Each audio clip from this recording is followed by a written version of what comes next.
On démarre avec Coldplay, Adventure of a Lifetime.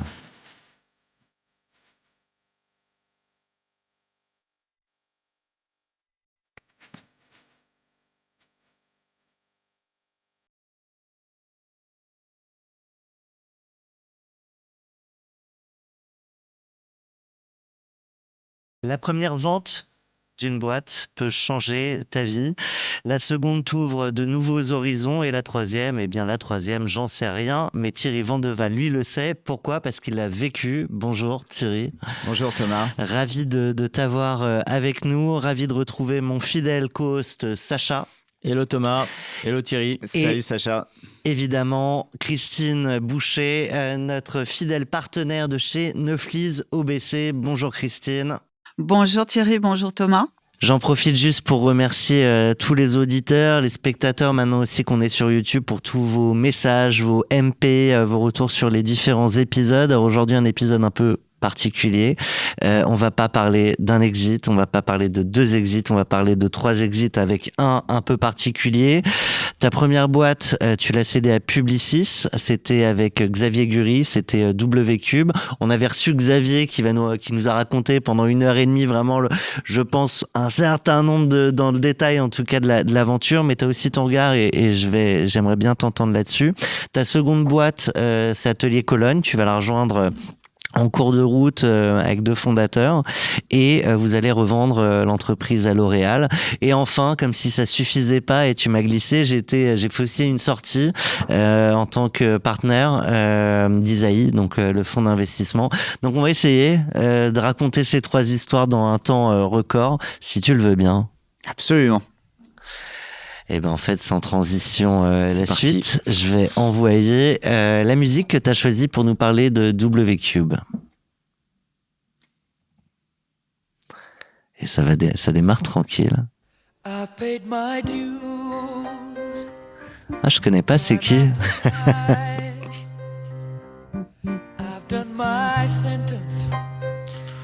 Je pense que Queen il rentre forcément dans notre best-of cash out. Hein. Ouais. C'est Eyes of the Tiger aussi. Ouais.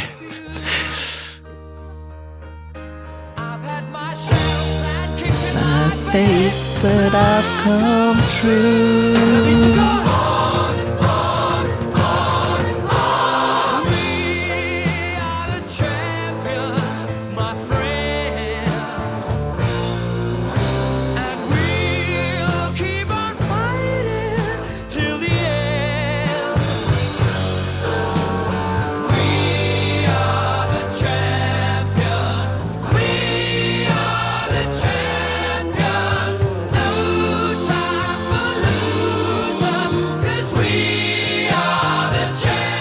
Magnifique. Alors, à défaut d'avoir vendu une boîte, c'est au moins une musique sur laquelle tout le monde ressent une émotion. Pour ceux qui étaient nés en 98. Voilà. Non, j'ai n'importe quoi, c'était Gloria Gaynor en 98. Bah, je sais pas, ça me fait quand même une émotion.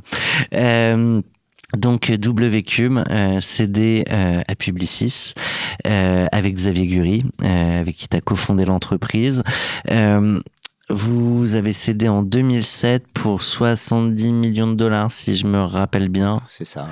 Voilà. Et maintenant qu'on a dit le chiffre, ce qui nous intéresse, c'est l'aventure.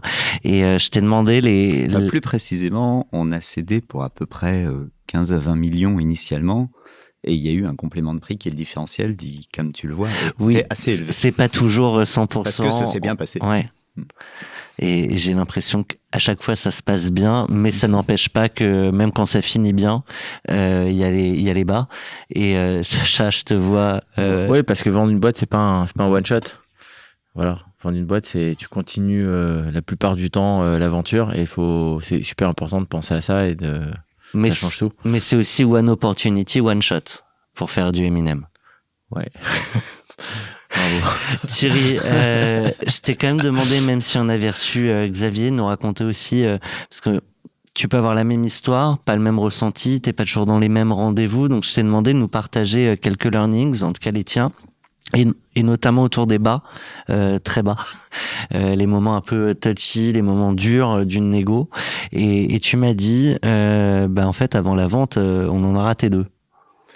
Exactement, oui. En fait, dès 2005, on voyait le marché qui commençait à se consolider dans les agences digitales et les agences data. Les grands groupes qui étaient purement publicitaires commençaient à venir sur ce marché. Donc, on pensait qu'il était intéressant de commencer à regarder du M&A. Et nous, on était le partenaire d'une boîte qui s'appelle Digitas. Digitas, c'était le leader américain des agences web, vers 2 ou 3 000 employés, je crois. Et nous, on était le partenaire français, ce qui ne voulait pas dire grand-chose d'un point de vue business, puisqu'on n'avait jamais partagé de business. Mais enfin, eux, ça leur permettait de dire qu'ils étaient mondiaux. Et nous, on avait un réseau. Les fameux réseaux. Et nous, on avait un grand réseau avec un grand partenaire aux États-Unis qui était Digitas. Bon, voilà, c'était très bien. Mais quand même en 2006, David Kenny, qui était le patron de Digitas, que je connaissais, du coup je voyais quand même un peu régulièrement, me dit nous là on aimerait bien consolider le réseau et donc on pourrait discuter de vous racheter. Est-ce que c'est quelque chose qui t'intéresse et on avance? La discussion est très directe, il n'y a pas le partenariat est déjà là. Des fois on appelle en disant ce serait intéressant de se faire un partenariat. Là c'est déjà le cas, donc on était déjà partenaire. La suite logique ça peut donc être ça. Moi je trouve ça bien dans l'idée. Enfin bref, on avance. On fait quand même des term sheets, donc on avance même bien. Et puis un matin, David m'appelle et il me dit écoute Thierry, voilà, tu sais qu'on veut venir en France, etc. Mais écoute, on va faire un communiqué de presse à 13h tout à l'heure. Regarde-le bien. Tu vas voir, on vient en France, mais pas tout à fait comme on avait prévu. Et donc là, tu sens, dans sa voix ou dans le choix des mots. Que ça va pas se passer comme prévu. Ah oui, non, mais concrètement, là, il me dit qu'en effet, il va pas nous racheter, que c'est fini, quoi. Okay. Et en effet, il te prévient quand même un tout petit peu à l'avance, quoi. Il me prévient quelques heures avant qu'en fait, ils se font racheter par Publicis. Ouais. Et donc à 13h, attends, je me remets dans l'ambiance. Donc tu sais que ça va pas se faire, tu sais pas exactement pourquoi. J'imagine que t'attends 13h avec impatience. Exactement. T'es devant ton PC et puis tu scrolles, et l'info arrive. Et je vois l'info, le communiqué de presse qui sort. Et donc, en effet, comme il m'avait déjà dit que globalement, il n'y avait plus de discussion entre nous, que c'était fini. Il t'avait pas dit avec qui? Il m'avait pas dit avec qui. Non, il m'avait pas dévoilé le communiqué de presse, le contenu du communiqué de presse. Voilà. Bon, ensuite, on échange 2-3 mails après où il me dit que, lui, maintenant, il prend ses fonctions chez Publicis. Enfin, il a autre chose à faire, quoi. Pardon, mais tu racontes ça comme ça. Enfin, c'est votre première boîte avec Xavier. Alors vous êtes rentable, donc c'est pas péril en la demeure. Vous attendiez pas à tout prix cette vente. N'empêche que je peux pas imaginer que quand vous commencez à discuter d'un rachat potentiel, vous imaginez pas, vous projetez pas. Tu vis ça comment? Le premier mail, tu le félicites Ouais. Tu fais quoi? Non, c'est surtout la suite qui va être émotionnellement plus dure. Il a fini en best regards. Non, c'est dur sur le moment. Alors en effet, comme tu l'as dit, et c'est important pour les auditeurs d'ailleurs, on était rentable quand même. Ça change tout. Il n'y avait pas péril dans la demeure 2 mois après, quoi. C'est sûr qu'on s'était quand même déjà un peu projeté. On s'était dit, tiens, on va être filiale de Digitas, ça va être intéressant. Bon, mais... Life. Et finalement, ce premier truc passe quand même relativement bien. Je me dis, c'est comme ça. C'est comme ça, on en aura d'autres, on verra. Ce premier truc se passe relativement bien, parce qu'il y a une suite. Eh oui, parce que 3-4 mois après, au printemps, David Kenny me rappelle, à l'époque il a été nommé grosso modo directeur du digital et de fait numéro 2 de Publicis, en patron de tout ce qui est numérique. Il me rappelle et il me dit maintenant j'ai un peu pris mes marques dans le groupe. Donc il y a Maurice Lévy et lui.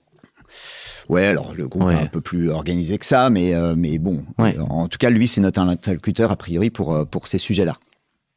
Il me rappelle 3 mois après, il me dit en fait j'ai pas tout à fait changé d'avis, maintenant j'ai pris mes marques dans le groupe et j'ai toujours envie de vous racheter.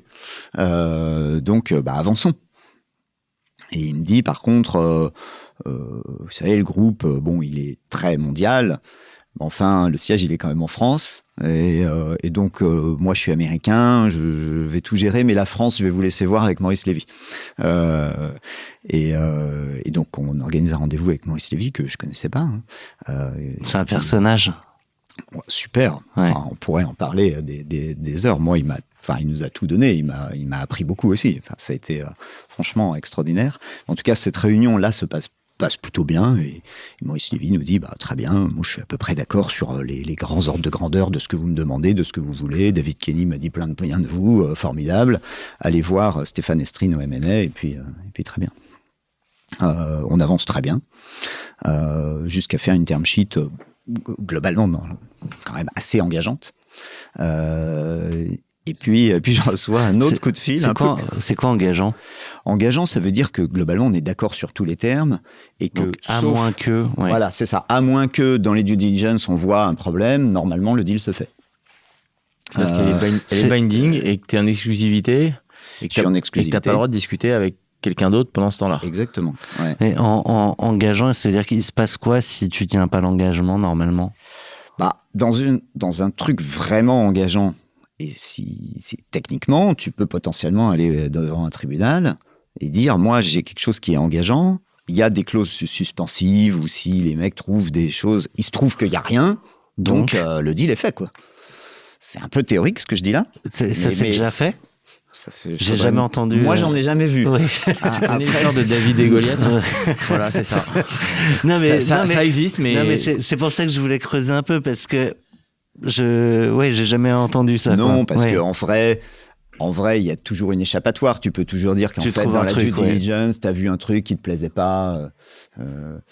Mais bon, j'ai envie de dire, là, je parle plutôt en tant que fonds d'investissement, parce qu'on fait souvent des term sheets engageantes auprès des startups, donc il faudrait pas qu'ils croient en vrai, c'est la réputation de l'acheteur qui est en jeu. C'est-à-dire que si à chaque fois que tu fais des term sheets engageantes, tu les remets en cause, à un moment, ça va se savoir et t'es plus un bon acheteur, quoi.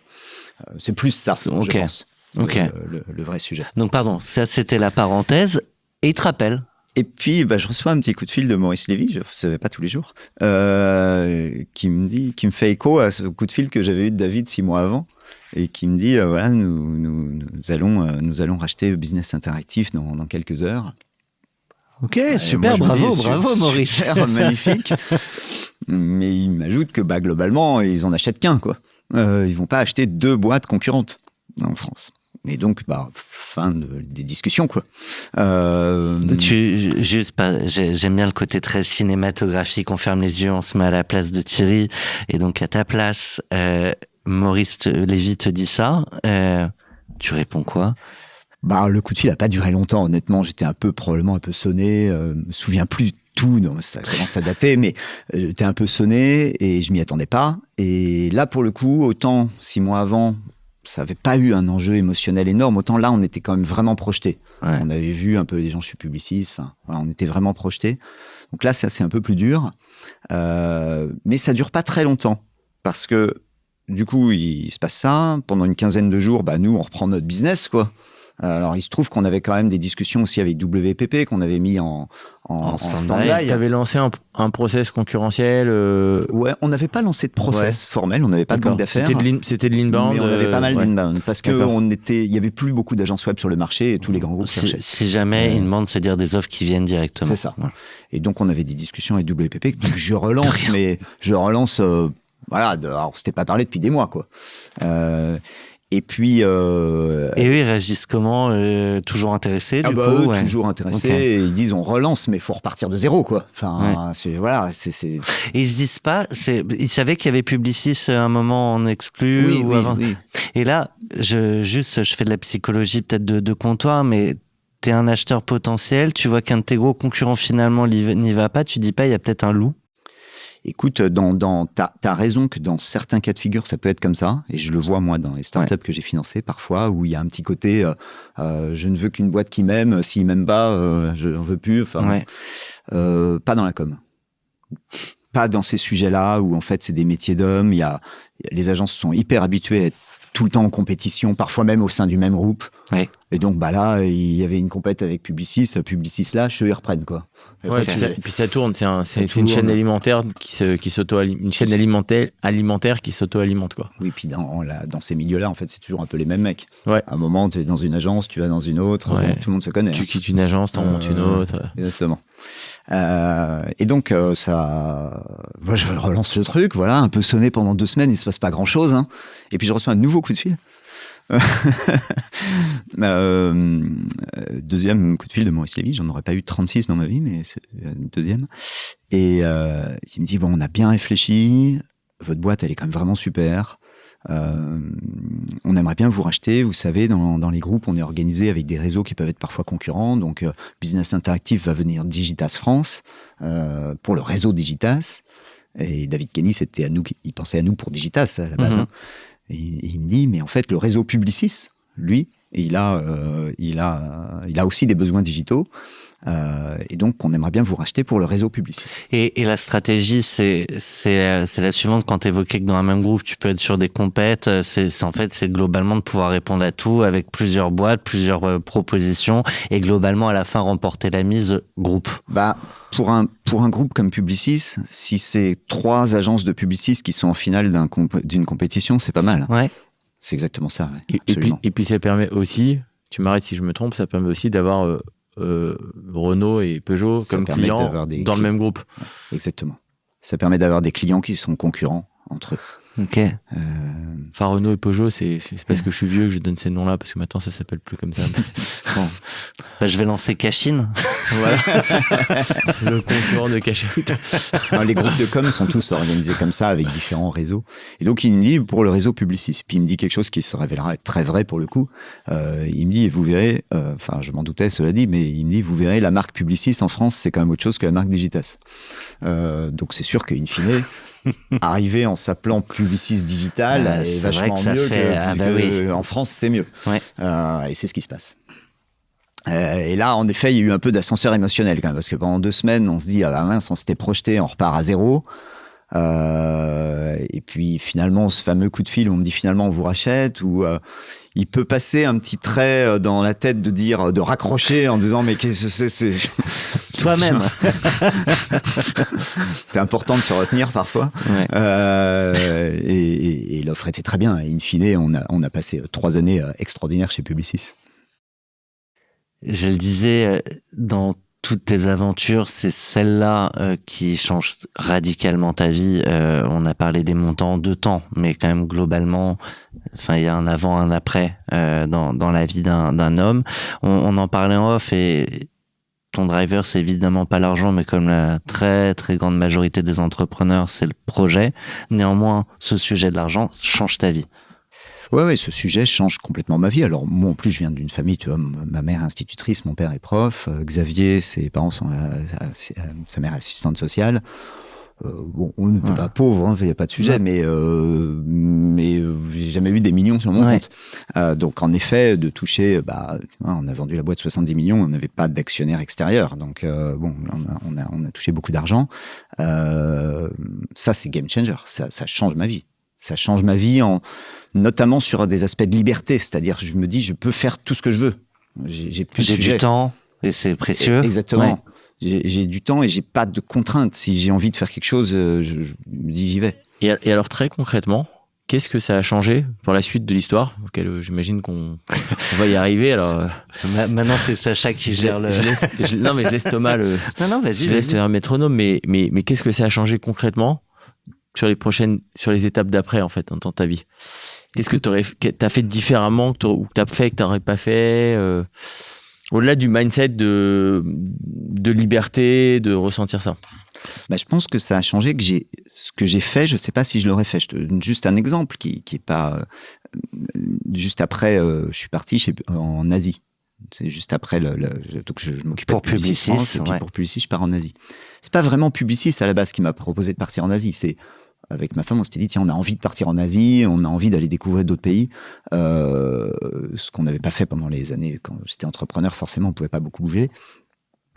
Je me suis dit on le fait de toute façon, quoi qu'il arrive, on le fait. Donc, je peux partir sans Publicis. Exactement. Mais et j'ai été voir Publicis, j'aurais dit j'ai envie de partir en Asie. Est-ce que vous avez quelque chose parce que partir juste comme ça avec mon sac à dos en touriste aurait pu être aussi, mais j'avais envie de le faire dans un cadre de business pour rencontrer un peu plus comment fonctionnent les pays. Donc y aller avec Publicis, c'était naturel. Mais ils auraient pu me dire non, j'aurais trouvé autre chose. Et là, ils m'ont dit oui, donc ça a été très bien. Mais il y avait, tu vois, ça te donne une forme de liberté de te dire de toute façon, je fais le truc. Ouais. Et je pense que ça a été ça pendant tout le temps. Ensuite, Atelier Cologne, c'est pareil. Enfin, on y reviendra, mais je me suis dit, tiens, j'ai envie de faire ça, j'y vais, quoi. Il n'y a pas de question. Plus facile de prendre des risques. Ouais, c'est ça. Plus facile de prendre des risques. Eh ben justement, on y va. Atelier Cologne avec Hey Brother d'Avicii. Hey brother, there's an endless road to rediscover. Hey sister, know the water's sweet but blood is thicker. Oh, if the sky comes falling down for you. On attend que ça monte.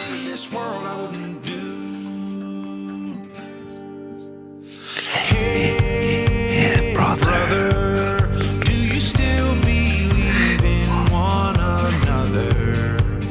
Hey sister, do you still believe in love? I wonder. Oh, if the sky comes falling down for you, there's nothing in this world I wouldn't do. Pourquoi? Ouais, Atelier Cologne, ça aurait été vraiment une histoire, une très belle histoire d'amitié, in fine, avec Christophe et Sylvie, qui sont toujours vraiment des vrais bons amis. Qui était un couple fondateur, si je me rappelle bien. Ouais. Qui était un couple fondateur, absolument. C'était une histoire étonnante. Eux n'étaient pas en couple. Enfin, ils avaient chacun leur vie séparée. Ils tombent fous amoureux en quelques semaines en se rencontrant dans leurs métiers respectifs, où ils travaillaient tous les deux déjà dans le parfum. Et ils se disent, on a envie de monter une marque de parfum, tous les deux. Voilà. Ils larguent famille, machin, tout ça est quand même compliqué, je le fais simple, voilà. C'est leur vie personnelle, mais du coup, ils disent, on monte cette marque de parfum. Ils travaillent un peu sur le nom, les flacons, voilà. Et nous, on se rencontre au moment où ils ont fait un peu ce travail-là, et qu'on va commencer à rentrer dans le dur, c'est-à-dire, faut les vendre, voilà. Et à ce moment-là, ils cherchent à faire une petite levée de fonds, 800 000 euros, 4 partenaires qui mettent chacun 200 000. Moi, je les connais pas, je les connais par amis interposés. Et puis, je les adore et je dis, allez, go, je mets 200 000 euros. Je faisais un petit peu d'angel, mais j'étais en Chine quand même à ce moment-là, donc j'étais moins dans l'écosystème. Enfin, je mets 200 000 euros.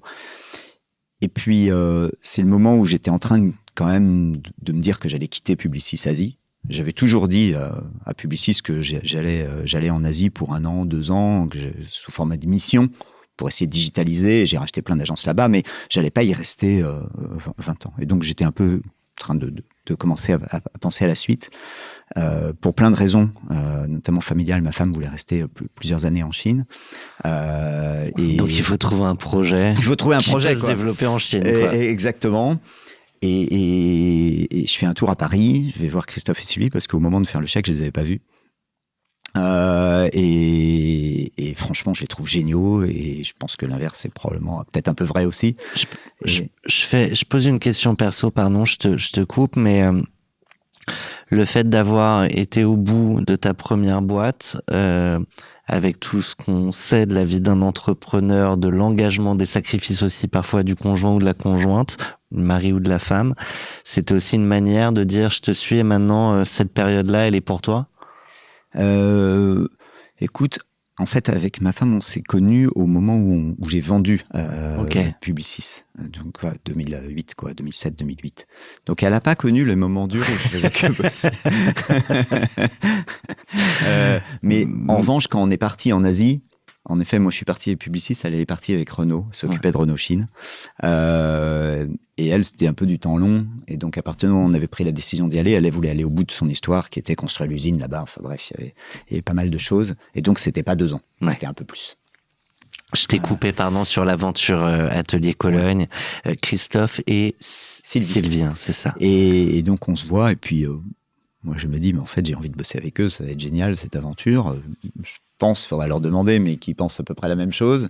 Et en plus, ça a vachement de sens parce que moi, je suis basé en Asie, qui est quelque chose qu'ils ne connaissaient pas du tout et qui est clairement un énorme marché potentiel pour du parfum. Et si tu n'es pas sur place, en fait, jamais tu y arrives. Quoi. Pour du parfum ou pour du parfum français? Pour du parfum français. Ouais. Pour du luxe. Le marché du luxe, le luxe en Chine, c'est très important. Tu connais du parfum pas français, toi? Et donc, en fait, on se met d'accord sur une association complète, quoi.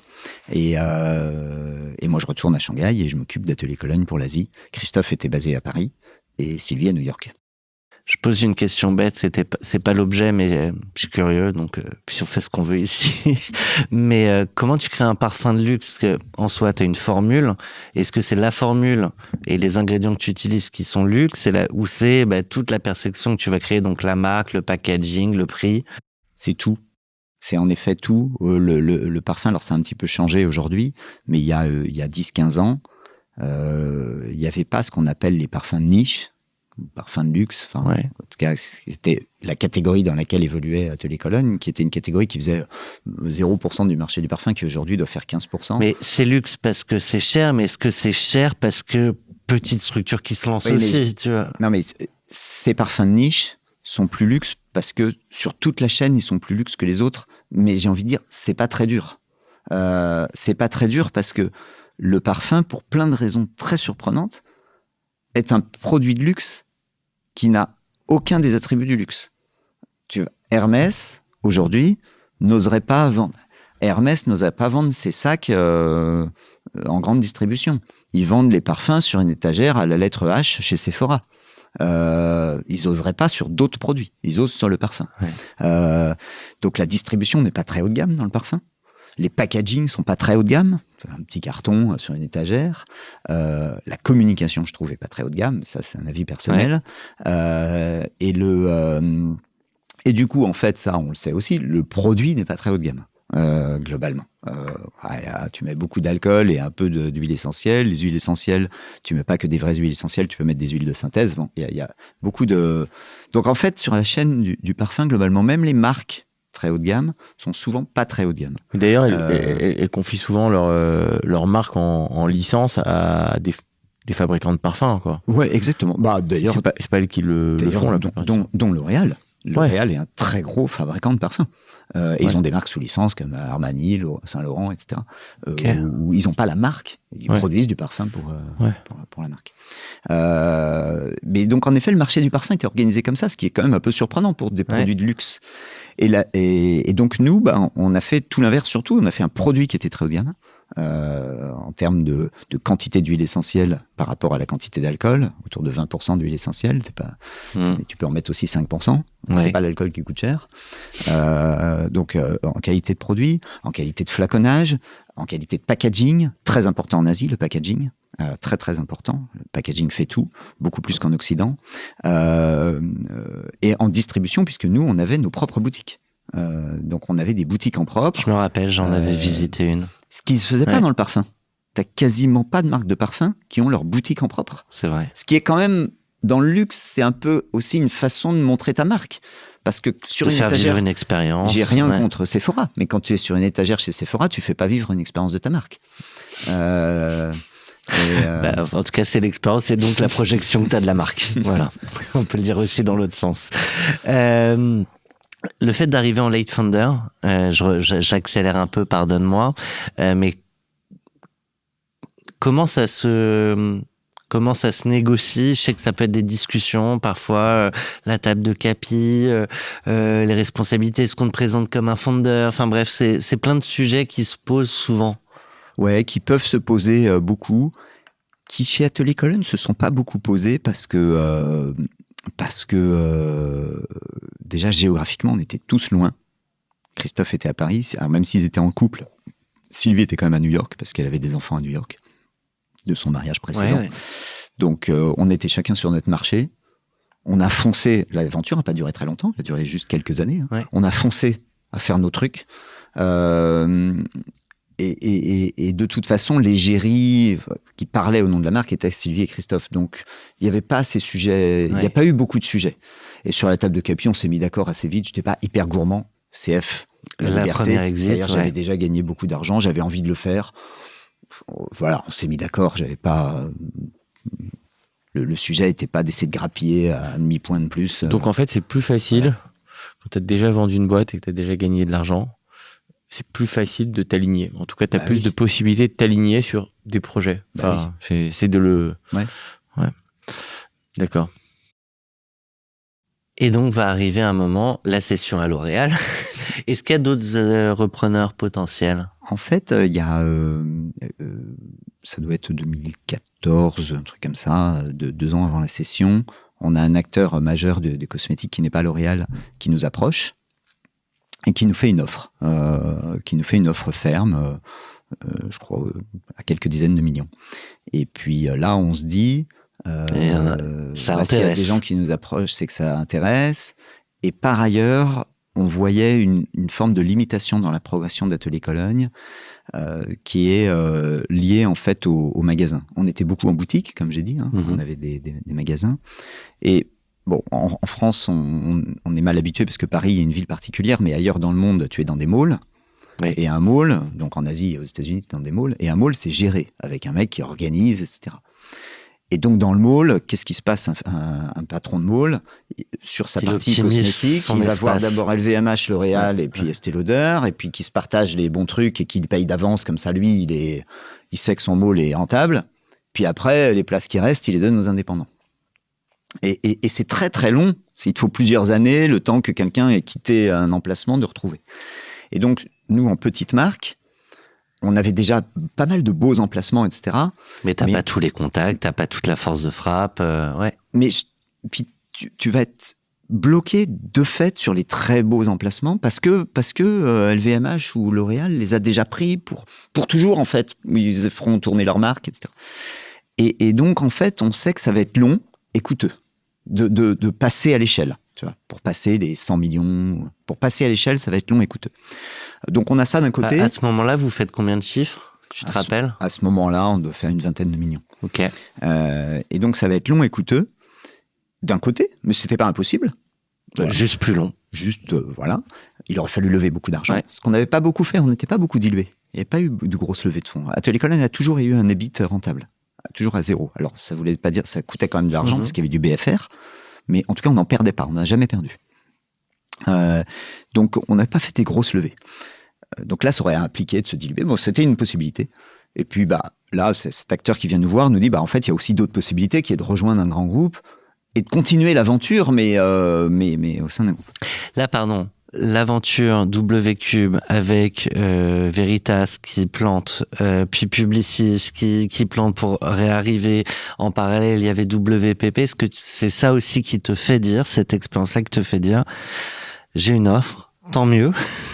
C'est qu'on intéresse évidemment, prenons le temps d'aller voir quand même ce qui se passe ailleurs. Ouais, ça, c'est clair que l'expérience numéro 1 me fait dire, attends, on a une offre, c'est bien, mais justement, prenons une banque d'affaires, ce qu'on a fait, pour faire un petit tour de marché et voir tous les autres. Ce en quoi on a bien fait, parce qu'in fine, l'offre de L'Oréal a été très, très supérieure à l'offre initiale qu'on a vue de l'acteur un an avant. Et justement, quand tu commences à discuter avec ta banque d'affaires, à réfléchir à la strate, en entrepreneur avisé déjà à ce moment-là, est-ce que tu vois qu'il y a potentiellement une question entre le fait que toi, tu as créé une marque de luxe, et comme tu l'as dit tout à l'heure, en fait, ça n'existait pas vraiment. En fait, le parfum est pas, même si les marques sont des marques de luxe, ils font des parfums, c'est une grande distrib, enfin pas grande distrib, mais mainstream.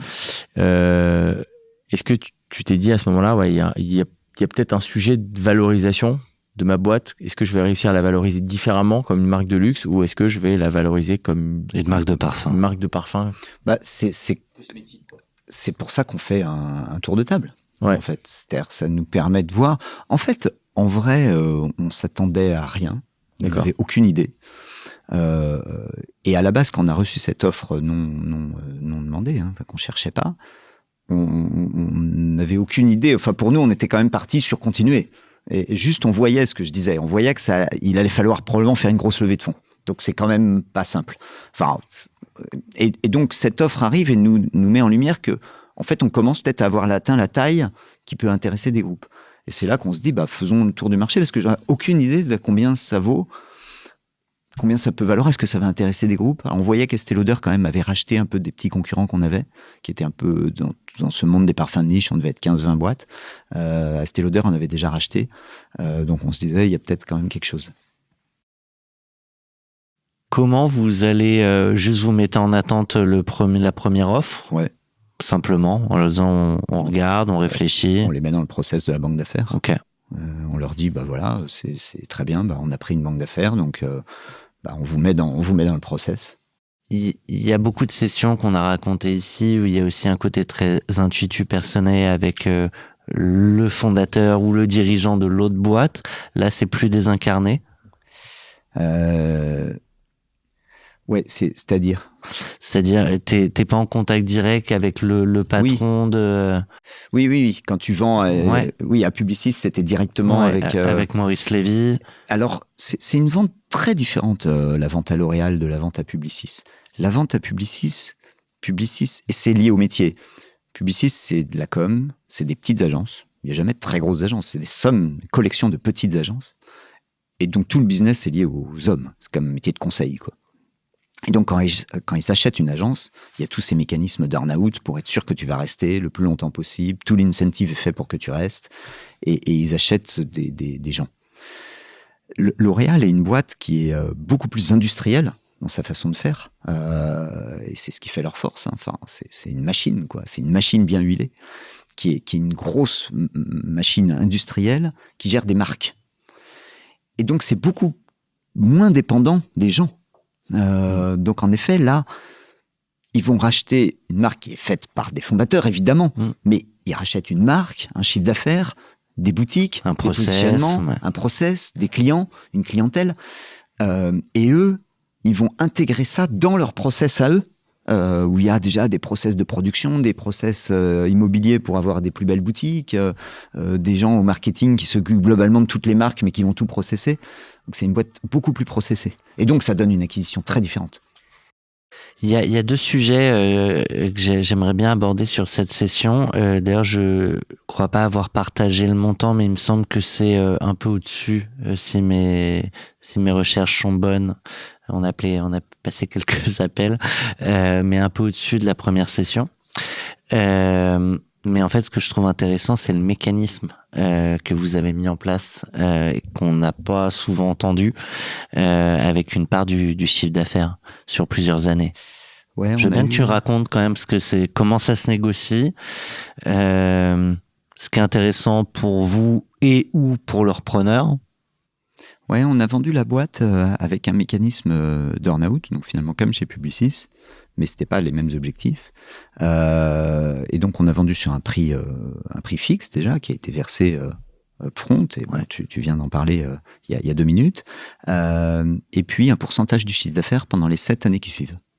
Alors c'est pas un pourcentage de l'EBIT, donc l'acheteur peut pas faire n'importe quoi. C'est quand même le chiffre d'affaires, ça se voit. Enfin, c'est dans les rapports annuels. L'EBIT, tu peux toujours. Oui, tu peux jouer dans un grand groupe. Tu peux jouer, voilà. Bien sûr. Mais là, c'est sur le chiffre d'affaires. Par contre, c'est quand même assez indépendant de nous. C'est ensuite, est-ce que L'Oréal va décider de dire que cette marque est prioritaire ou pas? Est-ce qu'ils vont lui ouvrir des boutiques ou pas? Ça, c'est totalement indépendant de nous. Donc là-dessus, on prend du risque. Mais c'est un risque qui est mesuré, voilà, parce qu'il y avait déjà un upfront. Qui allait à tout le monde. Plus ça. Nous, ça nous allait. L'Oréal n'était pas prêt à payer un upfront beaucoup plus élevé, donc ça a été une façon de variabiliser pour eux comme pour nous. Est-ce que je peux dire quand même qu'à la fin, c'est quand même le coup du siècle? Bah, à la fin, on a bien vendu la boîte. Ouais. Je sais pas si c'est le coup du siècle, parce qu'in fine, ils ont racheté une belle boîte aussi, mais on a bien vendu la boîte. C'est pour les punchlines sur YouTube. C'est rare comme ça de fixer des earn-out aussi longs. Alors, tout à ton bénéfice au final, mais c'est rare de faire ça. Enfin, je veux dire, pour eux, si la boîte explose, s'ils décident d'en faire une marque phare, de la pousser partout dans le monde, etc., ça aurait pu être énorme, quoi. Ben oui, mais en fait, la durée, elle est surtout liée au fait que l'objectif n'est pas tout à fait le même chez un Publicis, et c'est ce que je vois souvent. Tu as 2-3 ans, 3-4 parfois, parce que l'objectif, c'est de loquer les gens. Et donc, tu vas pas les loquer sur 10 ans. Enfin, compliqué. Ouais. Là, l'objectif, c'était vraiment un complément de prix. C'était vraiment parce qu'ils ne voulaient pas payer un prix plus élevé au cas où, alors en effet, si ça explose, ça coûte plus cher, mais si ça s'était effondré, ça coûtait moins cher. Du coup, c'est une façon de moduler le prix, mais c'était pas une logique. C'était une façon de gérer le risque et de gérer les montants. Et je pense que c'était probablement des sujets de direction financière, de dire j'ai payé tant upfront, le reste on verra. Bon, sachant qu'on ça nous engage moins. Oui, puis on est dans un métier, le parfum, qui est quand même très rentable dès lors que tu en vends. Je veux dire, le sujet, c'est d'en vendre. Quand tu le vends, il n'y a pas tellement de raison que ce soit pas rentable quand tu vends un flacon entre 100 et 200 euros. Donc, globalement, je pense que vendre un pourcentage du chiffre d'affaires... Donc, c'est une bonne solution, en fait, quand tu es un actionnaire, un acquéreur, qui n'est pas prêt à mettre le prix vraiment que tu souhaites au départ, mais qu'en fait, qui te fait un gros complément de prix sur une durée où tu prends pas finalement un risque énorme. En tout cas, c'est le schéma qu'on a collectivement avec L'Oréal trouvé qui nous allait tous. Ouais. Alors, en fait, ça me rappelle quand même, je ne sais plus dans quel épisode on a évoqué quelque chose d'assez similaire, mais où 42. Le repreneur, en fait, avait pas les fonds après. Là, bon, c'est L'Oréal, a priori, il y a peu de chance, mais ça dépend. Avec un acheteur qui n'aurait pas été L'Oréal, t'acceptes peut-être un peu moins facilement un earn-out sur 7 ans. Ouais. Ou alors, faut te dire que l'earn-out, c'est quelque chose qui est fictif tant que c'est pas là, et donc faut que l'upfront taille, sinon tu vends pas, quoi. C'est ça. L'earn-out ou le papier que t'achètes dans un deal comme ça, ça change tout si la boîte est cotée, non cotée, de cette taille-là, etc. Quoi. Bien sûr. Ouais. C'était peut-être aussi, pour répondre à la question de Sacha tout à l'heure, une manière de valoriser le côté luxe du parfum avec de monter un deal comme ça. Le valoriser bien si ça fonctionne, mais non, je crois que c'était vraiment une question de direction financière. Un sujet qui m'intéresse particulièrement, c'est la relation entre les hommes, les femmes qui sont derrière les projets. Donc des fois dans les relations avec l'acquéreur, mais là en tant que fondateur et late founder, mais peu importe. Vous trois, vous n'êtes pas dans les mêmes parcours de vie. Toi, tu as déjà vendu ta première boîte, tu es à l'abri financièrement. Je veux dire que le deal se fasse ou que se fasse pas, ça change pas ta vie. Pour Sylvie et Christophe, par contre, j'imagine que c'est radicalement différent. Donc, est-ce que c'est un sujet, est-ce qu'il y en a qui, typiquement Christophe et Sylvie, qui ont vraiment envie d'accélérer, peut-être même dès la première offre du premier repreneur potentiel, versus toi qui est prenons le temps, observons, négocions. T'as raison qu'on n'est pas dans la théorie complètement aligné, parce qu'en effet, pour moi, c'est pas game changer, ça va pas changer ma vie.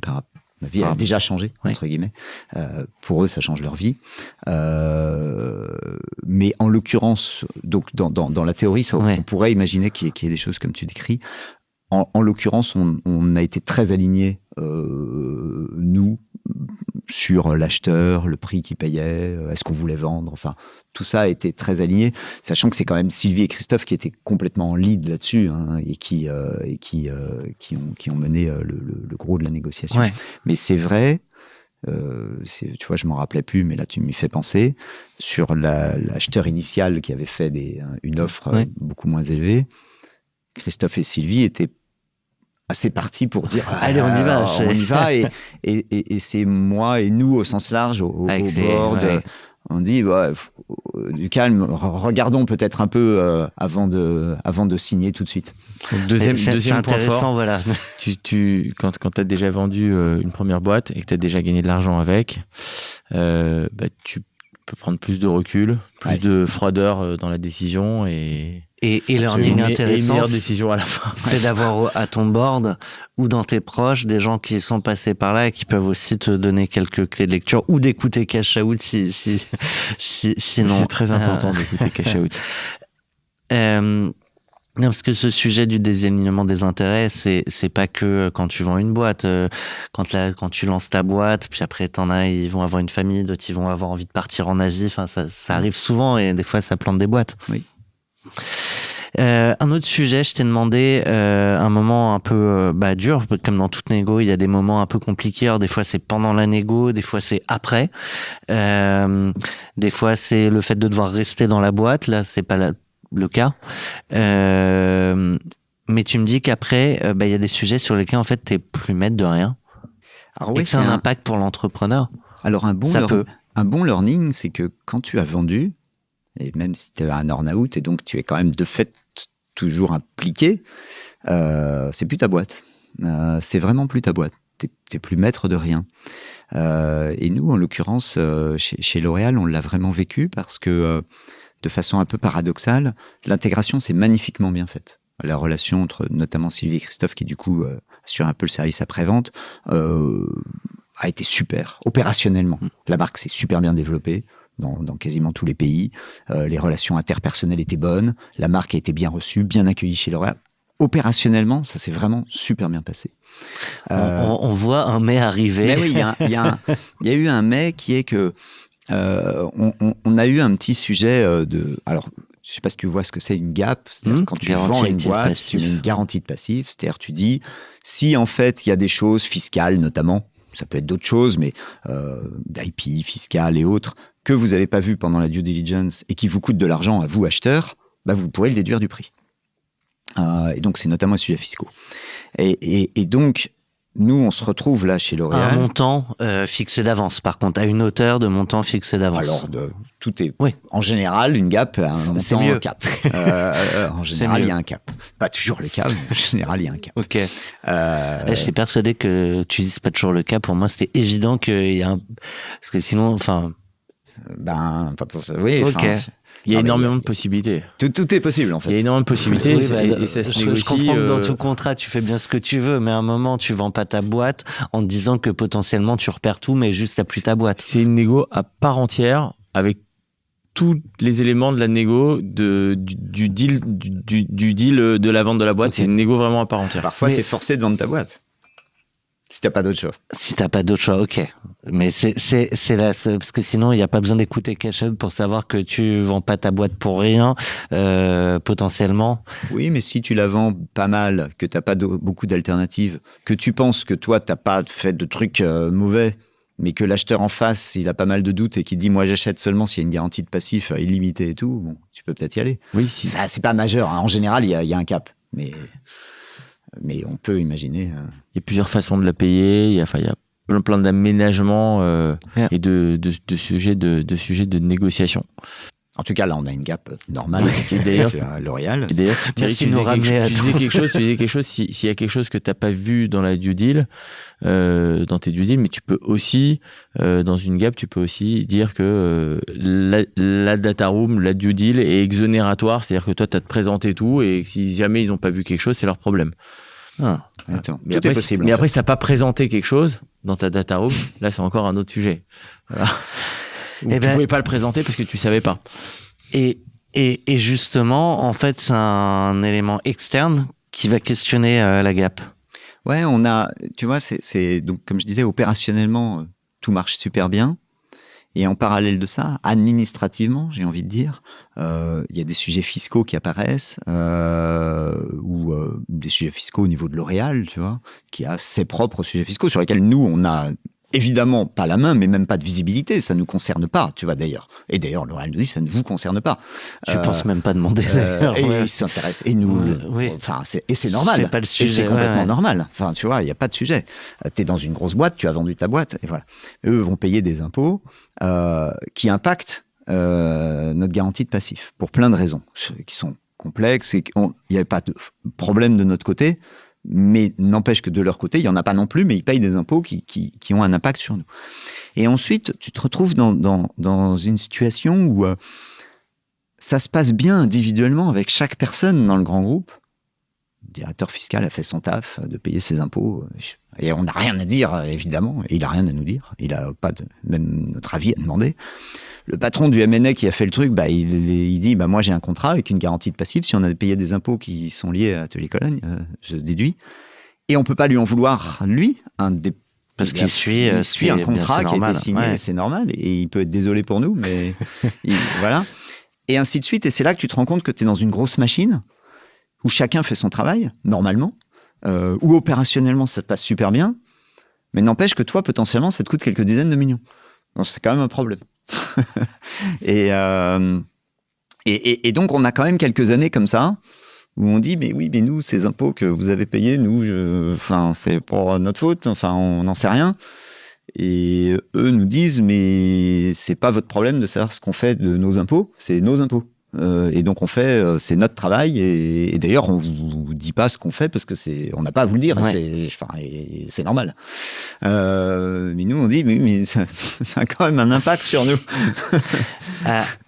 À la fin, ça finit bien, mais ça va prendre du temps. Mais tu peux partager peut-être ce qui a permis en fait de résoudre le sujet pour tout le monde en fait.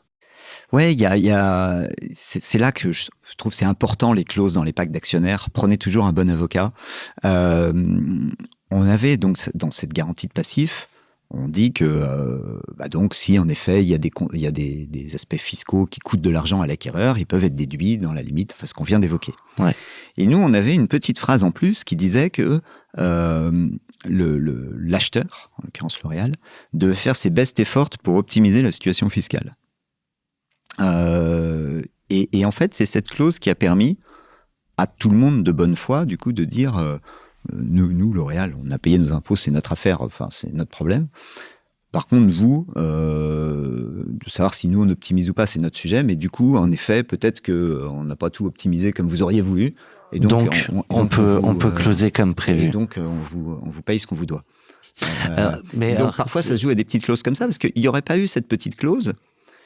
Je pense que tu vois, les gens peuvent pas te faire un cadeau, même s'ils ont envie de te le faire. Ah oui, un mec qui est dans une grosse boîte, il peut pas dire bah tiens en fait lui il est sympa, donc je en rajoute fait 10 millions. voilà, c'est-à-dire qu'il est obligé de suivre un contrat. Ouais. Donc s'il y a pas cette clause là, il dit bah oui mais nous on a payé les impôts donc on le prend et c'est tout. Mais ce que ça dit quand même de l'histoire, c'est t'as un repreneur qui est fair parce que une clause best effort. Il y a moyen de négocier devant un tribunal pendant longtemps, de définir ce qu'a été le best effort. Et L'Oréal n'est pas une boîte qui a essayé de nous voler. Ouais. Non, mais ils ont fait une acquisition qui était bien pour eux, je pense, bien pour nous. Ça s'est bien passé. Ouais. Et en effet, on n'est pas tombé sur un acquéreur qui a essayé d'utiliser une clause pour faire des économies, quoi. Là, ils n'ont pas du tout cherché ça. Non, ils ont été parfaitement fers du début jusqu'à la fin. Là, tout s'est bien passé, effectivement, dans le meilleur des mondes. Et du coup, voilà, ça leur a permis à eux, légalement, juridiquement, de finalement pouvoir trouver un meilleur arrangement pour vous. Mais dans le cas où, dans un deal où ça se passe mal, ces 3 mots peuvent changer la donne et peuvent te permettre, en cas de conflit, de prouver, de démontrer quelque chose, de démontrer que t'as payé un truc que t'aurais pas dû payer, et après tu me l'imputes à moi, etc. Et donc là, ça s'est bien passé. T'as pas eu du tout à en arriver là. Si on avait dû aller au contentieux, en effet, je sais pas comment. Oui. Mais tu serais peut-être encore. Tu serais probablement encore. Mais parfois tu peux gagner aussi grâce à ça. Tu peux gagner. Et en même temps, je veux dire, ça aurait peut-être été bravo à l'avocat. Ouais, ça aurait peut-être été plus compliqué pour Christophe et Sylvie devoir attendre. Potentiellement, toi, t'avais le temps. Bon après, eux, ils avaient. On invente des histoires là. Oui, parce que le montant initial était suffisant pour que de toute façon tout le monde était à l'abri.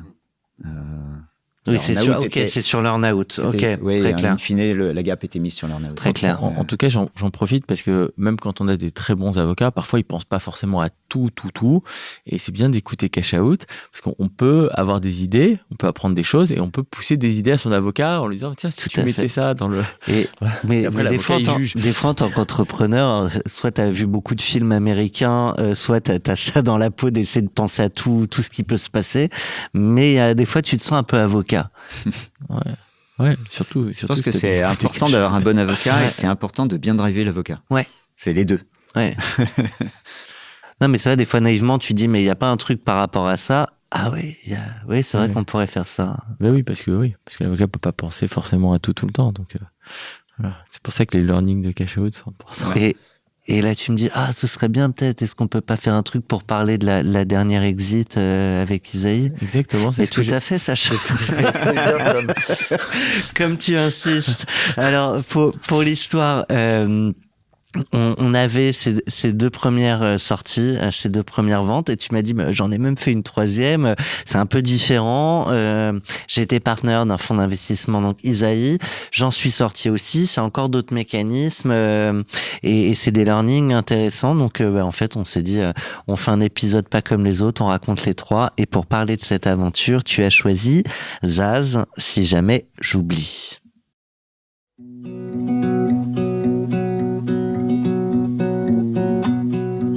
Aucun lien de parenté, hein. Zazon, Benzazon, Zaz, rien. Rappelle-moi le jour et l'année.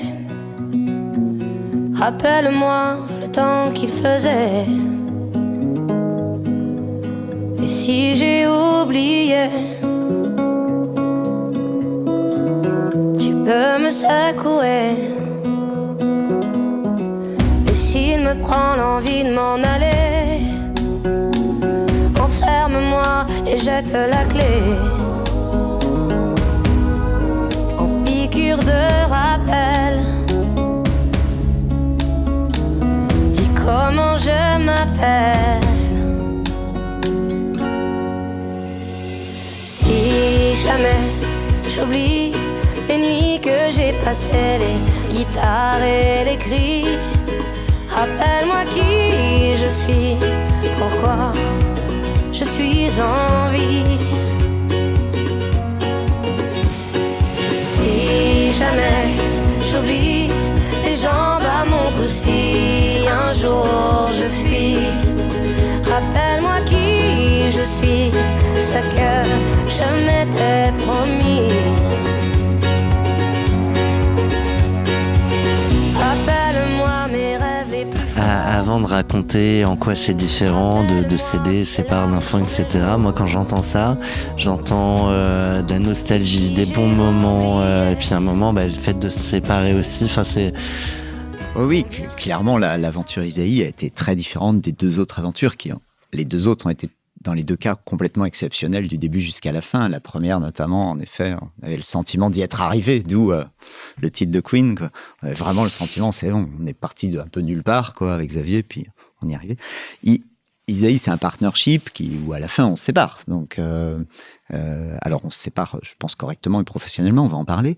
Mais je pense que ça arrive à plein de gens de se séparer dans un partnership. Dans la vie, dans les boîtes, dans les partenariats, ouais. Mais c'est jamais très gai, forcément.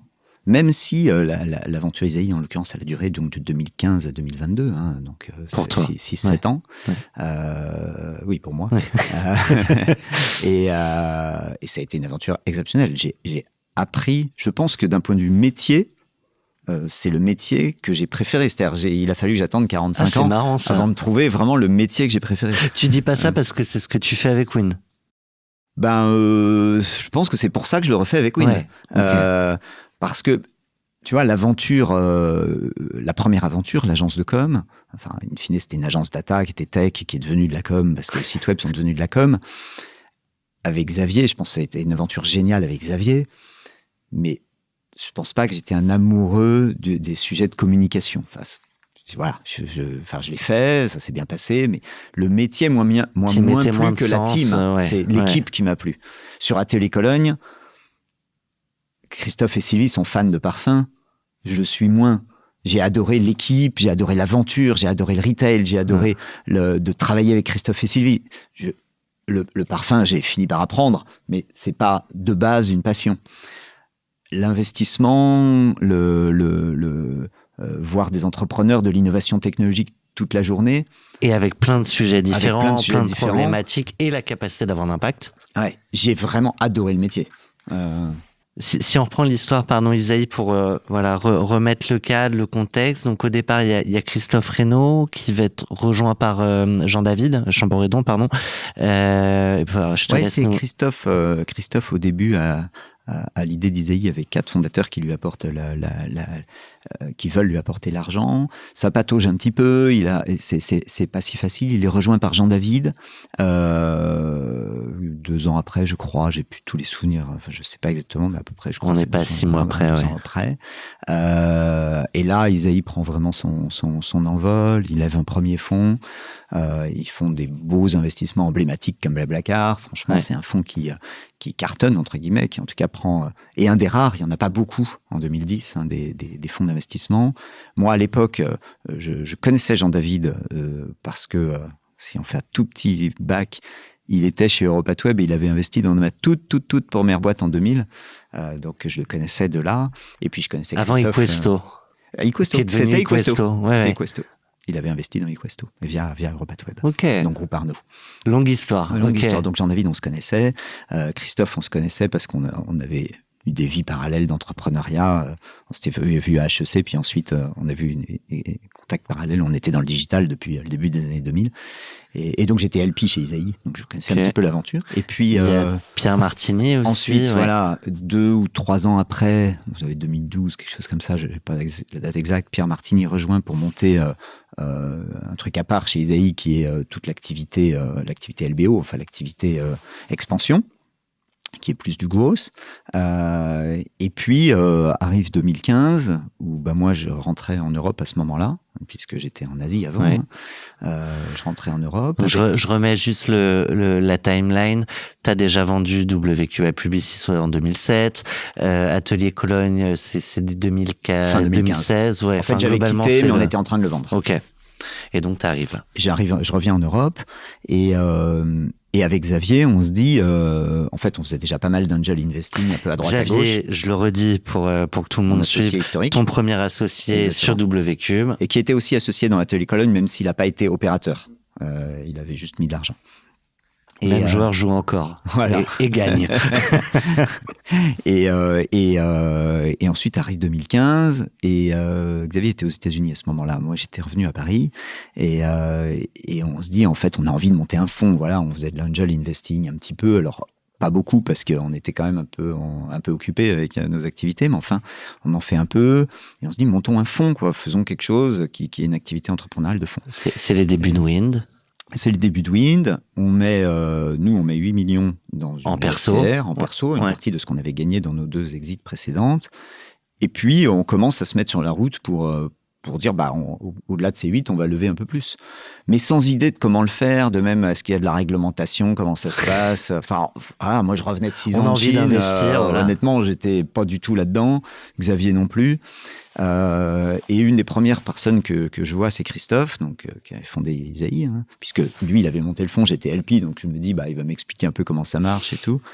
Et puis en fait, en gros, il me dit, mais écoute Thierry, franchement, t'es un peu cloche, tu te rends pas du tout compte de ce que c'est un fonds, c'est hyper compliqué, il va falloir que tu convainques plein d'institutionnels qui connaissent même pas, il y a l'AMF, la réglementation, enfin bon, bref, c'est compliqué, franchement, rejoins-nous chez Isaïe, nous on cherche un 3e associé, donc en fait, rejoins-nous, ça va être beaucoup plus simple. Il y a tous ces sujets-là à partir du moment où tu vas chercher des investisseurs. Oui. Tant que c'était quand c'est ton argent, il y a rien, il y a pas de réglementation, tu mets ça dans voilà, c'est tout simple. C'est dès lors que tu gères de l'argent pour compte de tiers. Ouais. Et c'est là que toute la réglementation arrive, ce qui est logique. Ouais, si tu gères c'est ton important. argent, c'est bien que ce soit un peu réglementé. Je préfère que ce soit suivi. Ouais. C'est un peu réglementé. Et donc Christophe me dit ça. Puis ensuite, je vois Jean-David, comme je te dis, je le connaissais, même si on s'était pas vu beaucoup dans les années précédentes, mais enfin, on se connaissait quand même. Et puis en gros, il me dit, rejoins-nous. Et voilà. Et Xavier a un peu des discussions de même type avec les Mulliers. Et il ira ensuite monter Via ID, qui est le truc de mobilité de Naoto Midas. Et donc, avec Xavier, on s'appelle. Et on se dit, en fait, ils ont quand même un peu raison, honnêtement. Un fonds, c'est vrai que maintenant qu'on voit tous les enjeux, en fait, on va même pas y arriver. Enfin, ça va être très compliqué. Donc, gardons nos 8 millions et Wind. Et on fera ça le soir et le week-end. Et in fine, on a fait une petite centaine d'investissements sur 7 ans. Donc, tu vois, grosso modo, un par mois où on mettait 100 000 euros en suiveur. Okay. Généralement pas au board. Et comme ça, on faisait ça. On parle après de la nouvelle vie Edwin. Et puis, on reprend un vrai métier, entre guillemets, où on apprend. Moi, donc chez Isaïe, bon, Xavier chez Vieille Idée, voilà, mais moi chez Isaïe, où Jean-David et Christophe, franchement, d'abord, ils m'apprennent tout, parce que je connaissais rien au métier. Enfin, je savais investir au sens, je vois ce que c'est une boîte. Je sens le projet, je sens les mecs. Mais en fait, dans un fonds, c'est beaucoup plus compliqué que ça. Il y a aussi des logiques de mécanique, de combien on investit en prime, combien on investit ensuite on réinvestit, donc combien on garde dans le fonds, les notions de défensif, d'offensif, la levée des fonds, la durée. Enfin, il y a des. C'est quoi offensif, défensif? Bon, quand tu vas dans un fonds de VC, le truc logique, tout le monde ne fait pas ça, mais en général, tu as 50% de l'argent du fonds qui est pour investir initialement dans des boîtes et 50% que tu ne gardes que pour tes boîtes qui sont déjà en portfolio. Et là, il y a deux cas de figure pour lesquels tu aurais investi. Soit la boîte, elle a plus de cash. Et Personne n'aurait besoin d'investir dedans, il faut faire un bridge. Et tu dis, franchement, ce serait un peu con de ne pas faire, de tout perdre. Donc, j'y vais. C'est du défensif. Hein, tu remets de l'argent pour pas tout perdre. Alors, jusqu'à certaines limites. Hein, parfois, c'est ce que j'ai demandé. Voilà, c'est là qu'il faut. Voilà. Soit offensif, parce que la boîte qui cartonne absolument. Tu veux rester dedans. Tu veux rester dedans et c'est dommage de ne pas profiter. Donc, en fait, cet argent, ces 50% du fonds te servent pour les deux. Et donc, ils m'apprennent tout, ils m'accueillent, franchement, hyper bien. Enfin, voilà. Moi, je m'éclate. D'ailleurs, je fais une grosse partie des investissements du fonds 2, d'ailleurs. Je suis suractif dans le truc. Et on passe 6 ans incroyables. Objectivement, on passe 6 ans vraiment incroyables. On fait un fonds qui, d'ailleurs, va très bien performer, je pense. Un peu de name dropping et quelques boîtes de ce fonds 2 qu'on connaît. Ouais, dans le fond 2, il y a Alma, par exemple, qui fait du crédit conso. Il y a Prose, alors qu'on connaît un peu moins, même si c'est une énorme boîte, et ce sera probablement un des fondateurs de notre fonds, qui fait du shampoing aux États-Unis. Et c'est pour ça qu'on les connaît pas. C'est une marque grand public. Puis moi, j'ai moins de cheveux, donc. Le fondateur, il est chauve. Il a fait le produit dont il a toujours rêvé, mec. Transfert.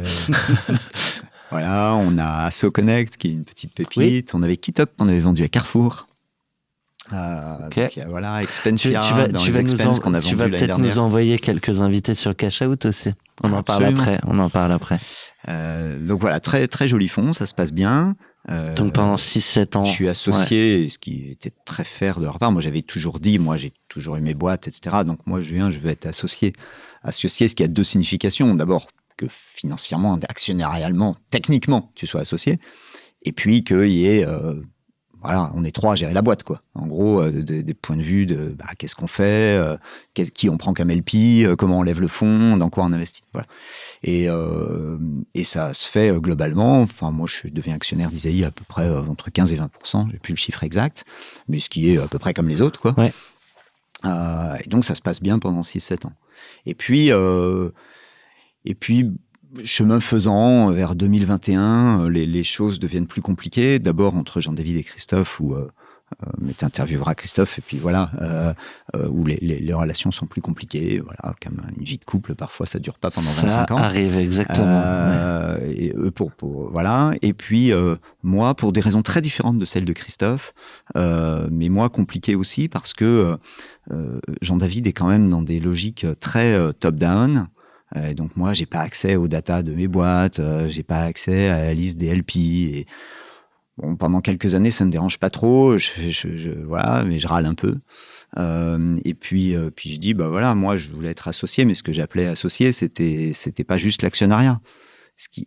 Pour la petite histoire, ce qui est étonnant, c'est qu'en général, ça explose pour exactement l'inverse, les partnerships. C'est-à-dire que les gens se sentent tous associés, mais celui qui est arrivé en dernier, il n'a pas d'action. Moi, d'un point de vue financier et actionnarial, franchement, tout avait été fait parfaitement. Mais par contre, pas ce qui habituellement tourne, pour le coup. Et donc, je dis, voilà, moi, ça me conviendra pas, et je veux qu'on avance. Objectivement, ça aurait peut-être que je pense qu'il fallait un peu de temps à Jean-David pour évoluer, à ce qu'on évolue, et puis là-dessus, parfois ça s'emballe. Tu vois, j'ai pas eu dans ma vie, j'ai pas eu à souffrir de la politique interne, même quand j'étais chez Publicis, qui pourtant est un groupe politique.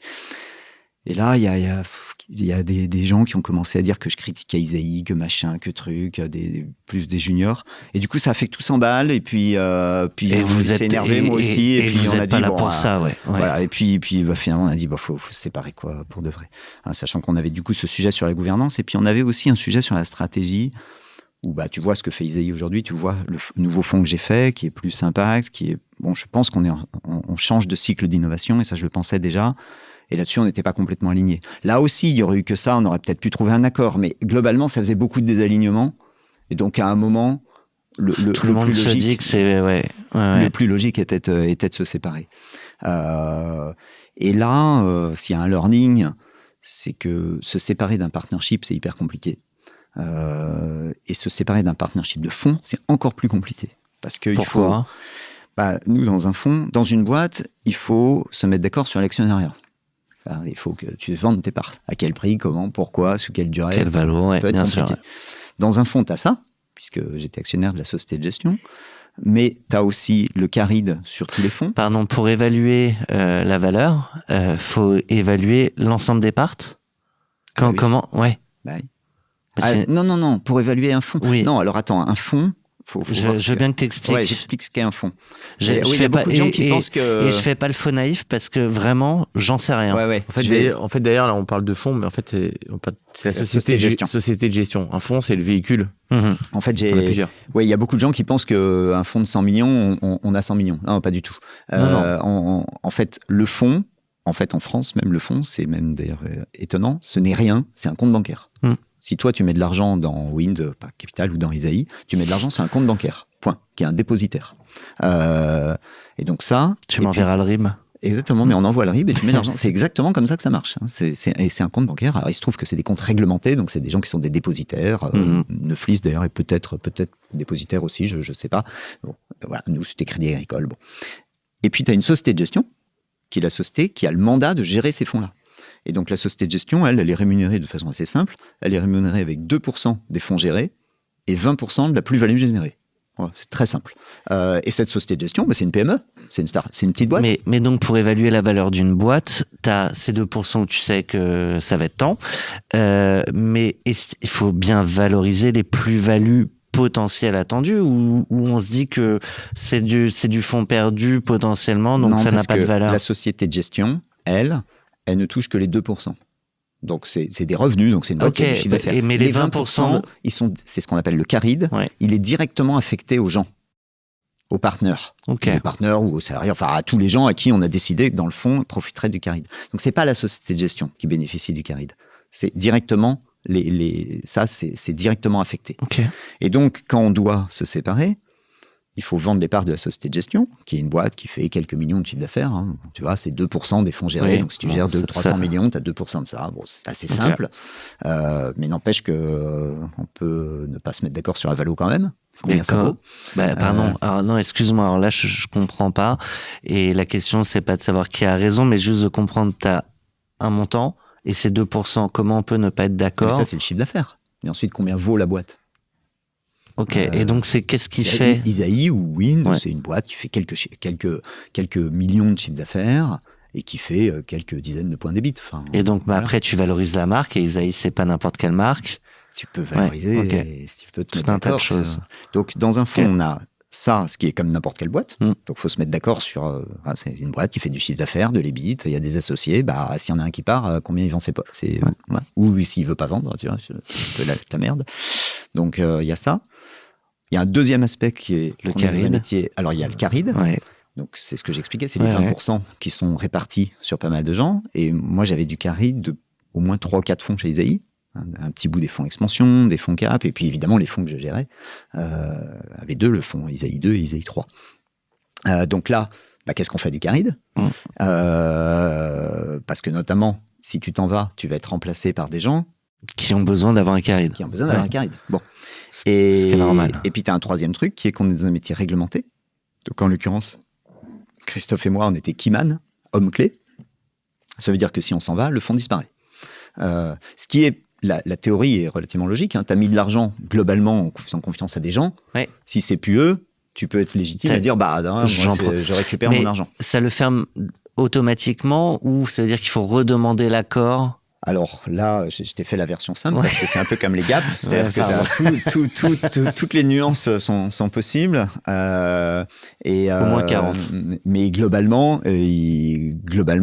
en général, il faut redemander l'accord de tous les LP et qu'est-ce qu'ils veulent, est-ce qu'ils veulent récupérer leur argent ou c'est eux qui décident de nommer quelqu'un pour les remplacer, etc. Enfin, c'est des process longs parce que le temps de consulter, t'as plus le droit de faire d'opération pendant ce temps. Enfin, c'est très réglementé, très complexe. Et si tu demandes à tous les LP, c'est compliqué chez Isaïe parce qu'il y en a beaucoup. Et alors, il y a des histoires de majorité, mais en effet, oui. Et puis, les gens qui répondent pas, tu vois, dans les fonds, les gens qui répondent pas sont supposés dire non. À la différence de pas mal d'AG où quand tu réponds pas, tu es supposé dire oui. Bah, pas dans un fonds. Donc, c'est...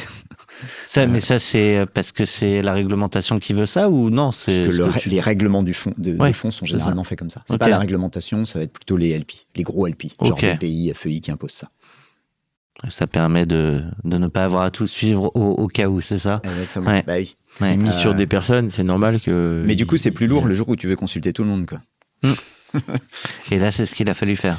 Non, en l'occurrence, c'est pas ce qu'il a fallu faire parce qu'on l'a fait proprement. Et donc, globalement, tu avais ces 3 sujets à gérer. Pour le sujet des... Vas-y, j'ai une question, mais je te laisse poursuivre. Pour le sujet de l'actionnariat, et heureusement qu'on l'avait fait, on avait un pacte d'actionnaires hyper clair qui prévoyait ce qui se passait en cas de séparation. Pour une fois, le cordonnier est bien chaussé. Et c'était très bien. Parce qu'il n'y a pas ça, franchement, tu te mets jamais d'accord. Enfin, c'est hyper dur. Ouais. Oui, tu peux débattre de tout. Tu peux en débattre pendant 1000 ans. On a vu des sociétés de gestion exploser. Bah oui. Quand il y avait un partenaire qui s'en allait... À la limite, tes partenaires, tu vois, une société de gestion, c'est quand même un business assez rentable. Je veux dire, avec du chiffre d'affaires sur des années, tu t'en vas, tu gardes tes actions. Les autres sont un peu énervés, quoi. Mais s'il n'y a rien qui t'oblige à vendre tes actions, tu t'en vas, tu dis, bah oui, mais c'est comme n'importe quelle boîte. J'y travaille plus, mais ça ne m'empêche pas de rester actionnaire. Hein. Donc là, on avait un pacte d'actionnaires qui prévoyait que si tu t'en allais, tu vendais tes actions et le prix était prévu aussi. Indépendamment d'Isaïe, justement dans une société de gestion, un partenaire se barre, ça peut avoir une incidence sur les participations? Sur les participations, non. Okay. Tu voudrais dire quel type d'incidence? Pour les boîtes dans lesquelles vous avez investi, j'en sais rien. L'incidence, c'est que la boîte, en général, elle a fait confiance à un partenaire. Souvent, elle connaît même pas tellement les autres de la société de gestion, elle connaît le partenaire. Donc c'est vrai que quand il s'en va, ça change son board member. Ouais. Donc potentiellement pour une boîte, un board member, c'est quand même majeur. Ton board member qui change, ça peut être un peu... Oui, et puis il connaît l'historique. Ça peut être un peu stressant. C'est toujours intéressant d'avoir un nouveau regard. Ça n'a pas d'autre impact. Okay. Ça n'a pas d'autre impact pour les participations. Si ça se passe mal dans la société de gestion, pour le coup, l'impact est gros parce que ça veut dire que dans ce cas-là, la société de gestion disparaît, vend tout le fonds. Et donc, pour la boîte, elle change même d'actionnaire. C'est ce qui devient encore un peu plus... Voilà, donc on se met d'accord sur voilà, donc nous c'était un multiple de l'AUM. On s'était mis d'accord. Donc l'AUM, c'est l'argent. C'est Amount Under Management. Donc en gros, l'argent que le fonds gère, globalement, sur l'ensemble de ses fonds. Et donc on s'était dit, bah voilà, on a un pacte d'actionnaires qui dit, si tu t'en vas, c'est X% de l'AUM. Voilà. C'est bien, c'est pas bien, c'est comme ça. Non, mais et on l'applique. Et puis tu sais quand t'arrives, tu signes ton truc, au moins ça permet de pouvoir sortir. Et c'était et heureusement qu'il y avait ça. Ouais. Enfin, non seulement heureusement qu'il y avait ça, et puis aussi, je dois reconnaître que tous collectivement, que ce soit Christophe, Jean-David ou moi, on a tous fait le truc professionnellement. Parce qu'après, tu peux aussi écrire quelque chose et puis quand même pas être d'accord. Mais bon, globalement, on s'est dit, bah, on l'a écrit, voilà. Et ensuite, t'as le sujet des carides. Donc, en effet, les carides, bah, alors il y a des vestings en général sur les carides, un peu comme des stock options. Et explique les mots.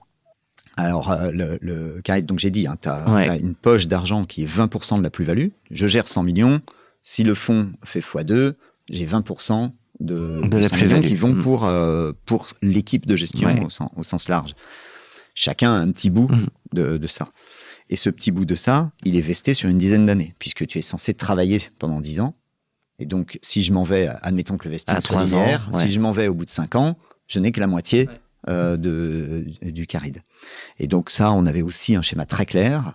Alors très clair, en fait, il y a à la marge, ça paraît toujours clair. Une fois qu'on se plonge dans le doc, il y a des petits points qui n'étaient pas si clairs, mais enfin, globalement, on s'est à peu près mis d'accord sur les vestings sur tous les fonds. Et donc, on a signé tous les papiers dans tous les sens pour se mettre d'accord là-dessus. Et puis ensuite, le troisième aspect, c'était le Keyman, donc qui est l'aspect réglementaire. Ouais. Et là, pour ne pas déclencher les clauses de Keyman, j'ai fait un an de préavis. Ouais. Pendant un an. Enfin, Christophe est parti, et moi, je suis parti un an après lui. Et en fait, les clauses de Keyman, ça c'est quasiment public que je dis, donc il n'y a pas de truc, parce que c'est les règlements de fond. La clause de Keyman se déclenchait si Christophe et moi partions en même temps. Dès lors qu'on partait pas en même temps, que Christophe était remplacé, puis je partais, puis j'étais remplacé, la clause de Keyman ne se déclenchait pas. Et c'était quand même beaucoup mieux que la clause de Keyman ne se déclenche pas, parce que on en avait parlé au gros LP, qui était en faveur de ça. Si elle se déclenche, c'est quand même vite très compliqué. Parce que je te dis, tu dois consulter tout le monde, ce qui de fait devient, vu le nombre d'actionnaires de LP qu'il y a chez Isaïe, en tout cas devient public sur la place. Tu dois consulter tout le monde, ça dure des mois. Pendant des mois, du coup, le fonds ne peut même pas lever le stylo. Il peut rien vendre, rien acheter, rien faire, il peut pas sortir d'argent. Ouais. Il est bloqué. Donc c'est quand même... Non, pas possible. Donc en vrai, faut pas le faire, quoi. Et donc on s'est mis d'accord pour que les clauses de Keyman ne se déclenchent pas. Et ça s'est fait proprement. Enfin, tu vois, sur le marché, il n'y a pas eu d'énormes vagues, ce qui était très bien. On va migrer vers ta nouvelle vie. Moi, j'étais quand même toujours LP du fonds Isaïe, et ça, je suis toujours LP. Super transition vers ta nouvelle vie. Pour ça, tu as choisi Happy Pharrell Williams.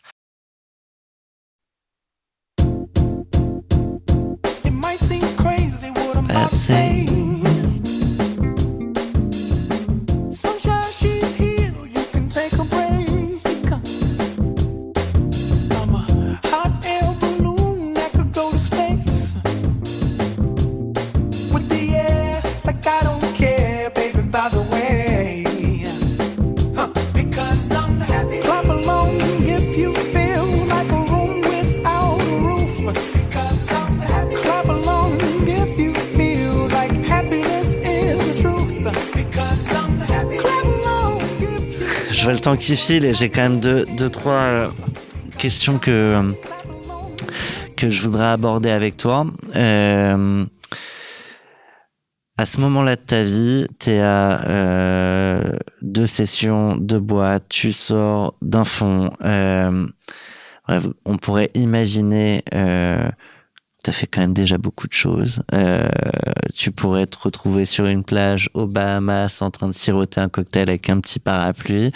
Et en fait, non, tu y retournes. Et il me semble justement que Christine, c'est le sujet vers lequel tu voulais aller avec Thierry. Absolument. Moi, je suis très impressionnée par la bio de Thierry parce que être si jeune, avoir vécu tellement de vie. On commence par être entrepreneur, on continue par être business angel, et puis c'est pas assez, donc on s'essaie à lever des fonds, un premier, puis un deuxième. Puis au milieu de tout ça, on a quand même des loisirs et c'est les sports extrêmes. Donc moi, j'ai une question pour Thierry, mais qu'est-ce qui t'anime en fait et jusqu'où iras-tu ? Voilà, c'est difficile ça comme question. Alors jusqu'où j'irai, ça j'en sais rien. mais je pense que ce qui m'anime, c'est que j'ai toujours besoin de contact avec les autres, d'être dans l'action, de voir du monde. Le business pour moi, c'est pas uniquement gagner de l'argent. Le business, j'aime ça. Enfin de même que en effet quand je fais du triathlon, j'aime ça. Quand je vois des entrepreneurs qui innovent, que potentiellement j'ai un peu l'impression de parfois les aider en leur racontant un peu mon histoire ou en les challengeant sur X ou Y sujet, je trouve que c'est vraiment sympa et je prends beaucoup de plaisir à faire ça. Et est-ce qu'un jour tu reviendrais en arrière, un rétropédalage et reprendre effectivement une idée, parce que tu as une idée et tu repars de nouveau à être entrepreneur, ou bien tu estimes que finalement tout ça est logique et que cette vie d'entrepreneur, pour différentes raisons, qui peuvent être à la fois personnelles ou professionnelles d'ailleurs, tu ne la veux plus? En fait, aujourd'hui, puisqu'on remonte avec Xavier et Wind, c'est en effet un fonds, donc le métier, c'est d'investir, mais c'est une boîte. Ouais, c'est Wind, vrai. on est 8 personnes, il y a un PNL, de la com, un site web. En fait. Tout à fait, c'est vrai. C'est une façon de... C'est complètement une aventure entrepreneuriale. D'accord. Tu as raison. Qui ressemble pas à une aventure où on va embaucher des centaines de personnes, etc. Parce que un fonds, par essence, reste un métier où on n'est pas très nombreux, mais c'est complètement une aventure entrepreneuriale. Donc pour toi, effectivement, la boucle est bouclée. Je ne sais pas si elle est bouclée, mais en tout cas, aujourd'hui, j'ai vraiment l'impression, depuis 18 mois là, qu'on remonte Wind, donc notre deuxième fonds, de vraiment vivre une vraie aventure entrepreneuriale où on construit quelque chose, on embauche une équipe, on imaginera un futur avec du développement, avec peut-être d'autres fonds derrière. Enfin, on va essayer de le développer. Quel enthousiasme. Il y a 3 fils que j'ai envie de tirer. Évidemment, l'aventure Wind. J'ai entendu les sports extrêmes et il y a aussi le sujet, je crois, de la fondation. Avant ça, peut-être pour rester très large et avec un peu de hauteur, est-ce que tu mets la même implication dans cette nouvelle boîte, la même émotion que tu pouvais avoir à la première? Non, je pense que déjà, tu crées pas et tu gères pas pareil une boîte à quasiment 50 ans ou à 25. Non, mais déjà, on n'a pas les mêmes moyens, on peut embaucher des gens, on a fait plein d'erreurs, on sait un peu mieux manager, on sait déléguer, ce qu'on savait peut-être moins faire. Donc, je pense que tu gères pas la boîte pareil. En revanche, je pense qu'on y met le même sérieux et le même objectif. Mais ouais, c'est pas le même. Enfin, c'est pas pareil. Tu gères pas pareil je pense que tu gères pas pareil à 25 et à 50 ans. Donc aujourd'hui, nous, on crée une boîte vraiment pour se faire plaisir, d'où la musique. Enfin, tu vois, on le fait avec Xavier parce que vraiment, on adore ce métier. On adore être au contact d'entrepreneurs toute la journée, de les voir, qui nous racontent leurs histoires, qui nous racontent leurs objectifs, qu'on ait le sentiment, puis j'espère un peu plus que le sentiment, de les aider, de leur fournir l'argent et les conseils qu'ils vont pouvoir passer d'une petite idée ou d'une petite boîte à quelque chose de magnifique. On adore ça. Et donc, globalement, on fait ça avec vraiment passion pour se faire plaisir. C'est ça le point clé du nouveau Wind Capital, quoi. Tu nous parles un petit peu de ta thèse d'investissement, de ce que vous allez faire? Ouais, ce qu'on fait, donc on fait du venture, on met des tickets de 1 à 5 millions sur des boîtes qui sont globalement au démarrage, des boîtes innovantes, on fait du venture, et avec une thèse qui est toutes les technologies disruptives qui vont nous permettre de nous adapter au réchauffement climatique, en gros climate resilience. Adapter ou limiter, c'est un peu l'idée? On est quand même plutôt sur l'adaptation. La limitation fait partie de l'adaptation. Ouais, mais donc partir du principe que globalement, on y disons va que si tu élimines le problème, de fait, tu t'es adapté. Okay. Mais on part du principe que peut-être on n'éliminera pas le problème. Donc il faut de toute façon s'adapter. Donc ça veut dire nouveaux matériaux de construction, de tout, quoi. Gestion des déchets, nouveaux matériaux, nouvelles énergies, nouvelles mobilités, nouvelles agricultures. Mon feeling sur notre thèse, c'est que l'innovation fonctionne par très grands cycles, des cycles de 15-20 ans. Les années 80, pendant 20 ans, dans les années 80, les VC ont fait du semi-conducteur. Et c'est ce qu'il fallait faire, et c'est ce qui a donné l'électronique d'aujourd'hui, c'était très bien. Pendant 20 ans, on a fait la transition numérique. Transition numérique, c'était globalement du e-commerce, au sens large, avec tout ce ça veut dire en gestion des data, du e-commerce, du SaaS et des marketplaces. Et je pense qu'on est sur un nouveau cycle d'innovation qui est beaucoup plus de transition écologique, environnementale, ce qui inclut beaucoup de software et d'IA et tout aussi, bien sûr. Mais en thèse sous-jacente... Mais c'est pas une boîte full... Tu n'iras pas sur une boîte qui fait juste une solution IA. Faut qu'il y ait une... Ouais, alors sur l'IA, on peut en parler 2 secondes. Tu verras si tu as le temps de couper ou pas. Mais ma philosophie sur l'IA, c'est que soit tu es sur les infras d'IA. Et là, il y a des énormes sujets. Mais là, ça nous dépasse. Enfin, il faut investir 500 millions et encore, c'est pas assez, je pense. Soit tu es sur des boîtes qui utilisent l'IA pour faire des produits qui ont vachement de sens pour les clients, mais il y a moins de disruption. Tu vois. Et là, dans ce cas-là, nous, on peut être là-dessus, mais à condition que la disruption soit pas que là-dessus. Il faut que ce soit un truc métier qui ait du sens. Et voilà. De fait, toutes nos boîtes ont à un moment ou à un autre une brique d'IA, évidemment. On n'a pas le temps, je serais bien rentré dans quelques participations, la récente, on sera obligé de te faire revenir. Je pense à 2 choses. Typiquement dans ce fonds, avec l'aventure, d'ailleurs dont tu parlais, Isaïe, les clauses, les contrats, tous ces sujets que tu as découverts en sortant, est-ce que ça change aussi la manière dont a été organisé le fonds, le vôtre? C'est un peu dans la même veine que je te disais, on ne crée pas une boîte pareille à 25 et 50 ans.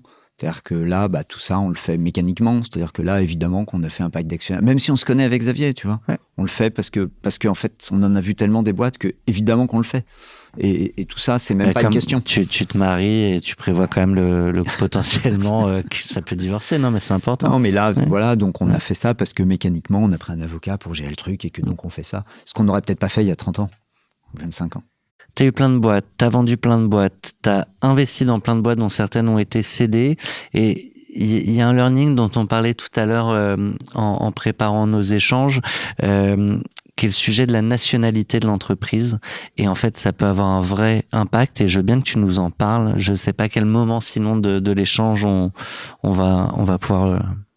Oui, c'est vrai qu'en off, là, on parlait un peu de nationalité des boîtes, ce qui a plein de sujets, parce que on l'a vu, nous, avec notre sujet fiscal sur Atelier Cologne. Est-ce que Atelier Cologne est une boîte française, une boîte américaine? De fait, in fine, elle est quand même française, mais enfin, il y a beaucoup de questions. Et c'est des questions vachement larges qu'on voit en ce moment. Typiquement, nous, on doit investir dans des boîtes européennes, hors Suisse et hors Angleterre aujourd'hui, du fait qu'on a des LP publics, donc des gens notamment de l'Union européenne qui ont mis de l'argent dans le fonds. Donc, on a cette contrainte-là. Il y a quand même de quoi jouer. Ouais, il y a de quoi jouer. Mais en fait, aujourd'hui, la nationalité d'une boîte, c'est hyper dur. C'est quoi? C'est les actionnaires? C'est le siège social? C'est la nationalité du dirigeant? Aujourd'hui, là, on est en train d'investir dans une boîte où les mecs sont tous en télétravail. Ils sont en Thaïlande. Alors, c'est quoi? Il se trouve, ils ont mis le siège social en France. Ouais. Donc, elle est techniquement, juridiquement, c'est dans la réglementation, là, aujourd'hui, c'est où est le siège social. Ouais. Donc, elle est française. Mais en vrai... si les actionnaires sont américains, que les dirigeants sont japonais et qui travaillent en Thaïlande, est-ce que vraiment la boîte est française? Et c'est important. C'est vachement important. En tout cas, pour les États qui veulent récupérer des impôts, à un moment, ça devient un sujet... T'as ça, et j'imagine aussi qu'à un moment donné, dans certains de tes sujets, où en fait, finalement, t'investis dans les boîtes, dans les technologies, dans les matériaux, etc., qui vont contribuer à sauver l'humanité, peut-être. Ouais. Si on veut aller loin comme ça. Et donc, c'est des sujets stratégiques à la fin. Il y en a certains qui sont hyper sensibles, hyper stratégiques. Absolument. Et donc, la nationalité est... Ouais, alors tu vois, par exemple, tu peux avoir la nationalité de l'IP. Là, par exemple, notre dernier investissement, InSpec, qui a été annoncé il y a quelques jours, l'IP vient du MIT. Alors, il se trouve, c'est un Français et un Croate qui étaient à Boston, qui là viennent de déménager à Paris, et la boîte est immatriculée en France. Mais l'IP, puisque ça faisait des années qu'ils travaillaient sur ce sujet-là au MIT, et ils avaient développé leur brevet au MIT, donc il a fallu que le MIT nous cède le brevet. De fait, en termes de nationalité, cette technologie finalement était américaine. En l'ayant cédée à une boîte française, elle devient française. Là, ça n'a pas posé de problème parce que le MIT ou les autorités américaines, en tout cas, n'ont pas estimé que cette technologie était stratégique. Ouais. Mais c'est vrai que tu peux avoir des sujets de ce type-là. Ouais. Et tu as un sujet qui s'appelle l'inversion. Ça, c'est ce qu'on avait vécu. Alors, ça, vous pourrez voir avec des fiscalistes, mais aujourd'hui, ça, on pourrait parler pendant longtemps des pouvoirs hallucinants d'extraterritorialité des États-Unis. On les voit sur plein de sujets. Ouais, mais on ne projette pas dans les... Ouais. Un des sujets d'extraterritorialité, c'est que si je la fais très, très, très courte, et donc faux, hein, mais très, très, très courte, les États-Unis peuvent décider que beaucoup de boîtes dans le monde sont en fait du jour au lendemain américaines. Et je pense que c'est des lois qui ont été mises notamment pour de l'antiterrorisme ou du anti-blanchiment d'argent, ce qui te permet de dire cette boîte, en fait, elle est américaine, donc je gère. Mais parfois, ça peut te tomber dessus que en fait, ta boîte est américaine. Toujours sur le fond, c'est quoi la diff entre investir son propre argent et celui des autres ? C'est la différence entre être retraité et entrepreneur. Non, mais c'est vrai. C'est-à-dire qu'investir son propre argent, c'est sympa. Moi, j'ai kiffé le faire sur Wind. Mais t'as pas d'adrénaline, si tu veux. Bon, si ça se plante, ça marche, ça marche. Il n'y a pas d'enjeu. Tu vas pas relever un nouveau fonds après. Ça dépend quel pourcentage de ton argent. Ça dépend quel pourcentage, bien sûr, mais tu vois, t'as pas à convaincre d'autres gens, etc. Ce qui suit des autres, va falloir convaincre des gens, va falloir qu'ils remettent chez toi après. Moi, je préfère le deuxième. Rapidement, t'as monté une fondation où tu remets tout l'argent que tu gagnes. J'ai fait ça il y a 4 ans. Ouais. Il y a 4 ans, j'ai fait une fondation qui s'appelle Tiama, qui est un fonds de dotation en fait, dans lequel je mets une grosse partie en effet de l'argent que je gagne. Je pense que j'en ai gagné assez. Voilà. Et ensuite, il va falloir voir le projet que fait cette fondation. On peut pas monter tous les projets en même temps, mais c'est l'enjeu. Ouais. tout le monde doit nous quitter, je crois. On aurait pu tirer encore plein de fils, mais on va s'arrêter là. Juste, on va finir en musique, comme toujours dans Cash Out, Thierry, avec ce qu'on appelle la célébration. Alors, tu as eu plein de choses à célébrer. On va partir encore avec Coldplay, Viva la Vida. Mais je veux bien que tu me dises de quelle célébration là tu parles avec ce son. Je trouve que c'est la célébration de la vie. Moi, j'aurais été heureux, en fait. Globalement, je pense que j'aurais été assez heureux. Enfin, dans la vie jusqu'à aujourd'hui. Après, je sais pas. Jusqu'à ce passage dans votre émission. et vachement dans l'action, tu vois. C'est sympa de créer des choses. Bon, ça marche pas toujours autant que tu le veux. Hein. Tu vois, on a eu des exemples où ça se finit pas toujours comme tu le souhaites. Mais dans tous les cas, t'as rencontré des gens, enfin moi je pense que globalement ce qui m'aura animé, c'est ça, c'est d'avoir vécu, d'avoir rencontré des gens, de les avoir soutenus parfois, qu'eux te soutiennent dans d'autres cas. Et moi j'aurais trouvé ça extraordinaire comme vie, dans l'activité, en permanence être au contact d'autres personnes. C'est un plaisir de t'avoir, Thierry. Merci à toi, merci évidemment à tous ceux qui sont encore là, et je crois qu'on a des taux de complétion presque à 90% sur des formats donc très chouettes, c'est-à-dire qu'il y a peut-être des gens qui découvrent, qui partent à la première seconde, et donc vous êtes très très nombreuses et nombreux à nous suivre, donc merci toi encore une fois pour tous vos petits messages. On kiffe faire ça, mais on kiffe aussi vous lire quand vous nous le dites et que ça vous apporte dans vos négos du moment. Merci Sacha, merci Christine, et merci Thierry. Merci à la vie. On aurait pu parler des heures. Merci Christine, Sacha, Thomas, merci beaucoup.